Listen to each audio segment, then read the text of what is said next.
name is Xavier Allen Knight.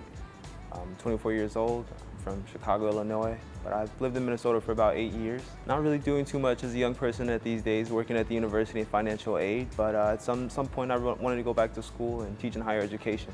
I really do have a passion for teaching other people how to critically engage with things through art. This exhibition came after another residency I had in the Northeast Sculpture Gallery. Two of the things that I noticed between the two works was the inspiration from the Marvin Gaye album, What's Going On, and then how that body of work really parallels to what's going on right now. And I thought it'd be very important to resurface that work and use that to drive this whole exhibition.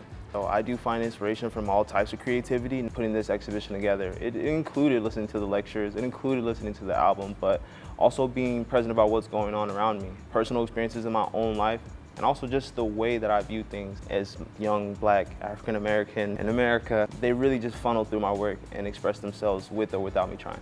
So here we have probably my favorite piece in the exhibition, When We Part. I mentioned that this piece has significance as it relates to family members that I've lost in the past 2 years. And really those are kind of my first instances of dealing with grief as it relates to losing a loved one. But I think the message in this piece is really trying to think about the people who attempt to usher in change and the amount of stress and bodily harm that sometimes comes onto these people in doing such a thing. One's own humanity, at the same time trying to do something that will benefit humanity. And that's quite a large task.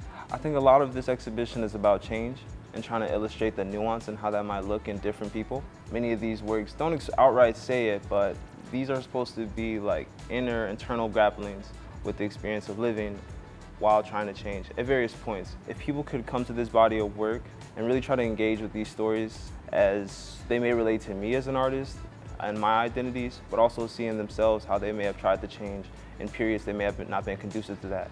Like, how do you bring new values that you don't see around you?